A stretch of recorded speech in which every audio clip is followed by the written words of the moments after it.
காவிரி ஆற்றின் குறுக்கே மேகதாதுவில் அணை கட்டுவது தொடர்பாக கர்நாடக பட்ஜெட்டில் முக்கிய குறிப்பு ஒன்று வெளியாகி இருக்கிறது. இது பற்றிய கூடுதல் விவரங்களை எமது செய்தியாளர் பாரதி ராஜாவிடம் கேட்டு பெறலாம். வணக்கம் பாரதி ராஜா, உங்களுடைய தகவல் என்ன பதிவு பண்ணுங்க. கண்டிப்பாக மேகதாது திட்டத்தை பொறுத்த மட்டில் ஆளும் காங்கிரஸ் அரசு எப்போதுமே தீவிரம் காட்டும் என்பதில் எந்த சந்தேகமும் இல்லை. இந்த திட்ட அறிக்கை தயார் செய்வதற்கு 25 கோடி முதலில் காங்கிரஸ் ஆட்சி காலத்தில் தான் நிதி ஒதுக்கப்பட்டது என்பதும் குறிப்பிடத்தக்கது. அதைத் தொடர்ந்து 900 கோடி ரூபாய் பட்ஜெட்டில் திட்ட வரைவு அறிக்கை தயார் செய்யப்பட்டது என்பதும் குறிப்பிடத்தக்கது. முதல் முறையாக தற்போது ஒரு முக்கியமான அறிவிப்பை இன்று சித்தராமையா பட்ஜெட் தாக்கல் செய்யும் போது மேகதாது விவகாரம் தொடர்பாக குறிப்பிட்டிருக்கார். அது என்னவென்றால், மேகதாது அணை திட்டத்தை செயல்பாட்டிற்கு கொண்டு வருவதற்காக அதிகாரிகள் தலைமையில் ஒரு சிறப்பு மண்டலம், 2 சிறப்பு துணை மண்டலங்கள் ஏற்படுத்தப்பட்டிருக்கிறது.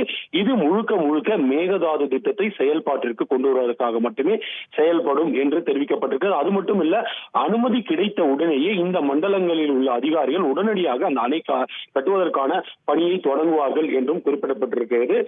இந்த மண்டலங்களின் பணி என்ற இந்த மண்டல குழுவின் பணி என்ன என்று பார்த்தால், ஏற்கனவே கடந்த ஆண்டு அக்டோபர் மாதம் 22 வனத்துறை அதிகாரிகள் தரப்பில் ஏற்கனவே மத்திய அரசுக்கு சமர்ப்பிக்கப்பட்டுள்ள அந்த திட்ட வரைவு அறிக்கையில் எவ்வளவு வனத்துறையின் கீழ் வரும் மரங்கள் வெட்டப்பட வாய்ப்பு இருக்கிறது, இந்த அணை திட்டம் செயல்பாட்டிற்கு வந்தால் எவ்வளவு விலங்குகள் பாதிக்கப்படும், எவ்வளவு வனப்பகுதி நீரில் மூழ்கும் என்பது உள்ளிட்ட கணக்கெடுப்பு நடத்த இந்த குழுவானது 22 அதிகாரிகள் தலைமையிலான குழுவானது அக்டோபர் மாதம் அமைக்கப்பட்டிருந்தது.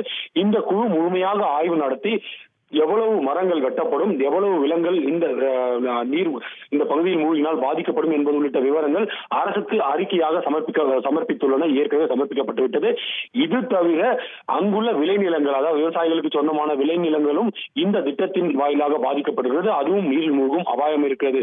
அவர்களுக்கு ஏற்கனவே சாம்ராஜ் நகர், மைசூரு, மண்டியா, ராம்நகர் ஆகிய மாவட்டங்களில் வருவாய்த்துறையின் கீழ் உள்ள நிலங்கள் மாற்று இடங்களாக வழங்க ஏற்பாடு செய்யப்பட்டு அந்த பணிகளும் தொடங்கி நடைபெற்று வருகிறது. இவை அனைத்தையும் பட்ஜெட்டில் சுட்டிக்காட்டிய முதல்வர் சித்தராமையா, மத்திய அரசின் அனுமதி கிடைத்தால் உடனடியாக மேகதாது அணை திட்டம் கட்டுவதற்கான பணிகள் தொடங்கப்படும், அதற்கான அனைத்து ஆயத்தங்களும் தயாராக உள்ளது என்ற ஒரு விஷயத்தை இந்த பட்ஜெட்டில் குறிப்பிட்டு காட்டியிருக்கார். மேகதாது விவகாரத்தை பொறுத்தமட்டில் இது ஒரு அரசியலாக கூட பார்க்கப்படுகிறது. என்றால் கடந்த 2023 சட்டமன்ற தேர்தலின் போது காங்கிரஸ் எப்படி இந்த 5 உத்தரவாதங்களை அளித்ததோ அதே போல ஒரு உத்தரவாதமாக மேகதாது அணை திட்டத்தை நாங்கள் செயல்படுத்தியே தீருவோம் என்று காங்கிரஸ் அரசு தெரிவித்திருந்தது. அது மட்டுமல்ல, கடந்த மாதம் துணை முதல்வர் DK சிவகுமார் மைசூரு மாவட்டத்தில் ஒரு நீர்த்திட்ட விழாவை தொடக்கி வைத்து பேசிய போது கூட ஒரு வருடத்திற்குள் இந்த மேகதாது அணை கட்டும் பணியானது தொடங்கப்படும், எங்கள் ஆட்சி முடிவதற்குள் அணை கட்டப்பட்டு அது செயல்பாட்டிற்கு வரும் என்று திட்டவட்டமாக தெரிவித்திருந்தார்.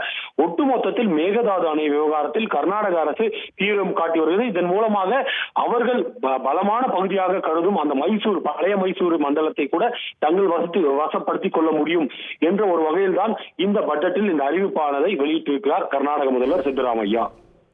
விவரங்களுக்கு நன்றி பாரதி ராஜா. செய்திகளை உடனுக்குடன் தெரிந்து கொள்ள உடனே சப்ஸ்கிரைப் பண்ணுங்க.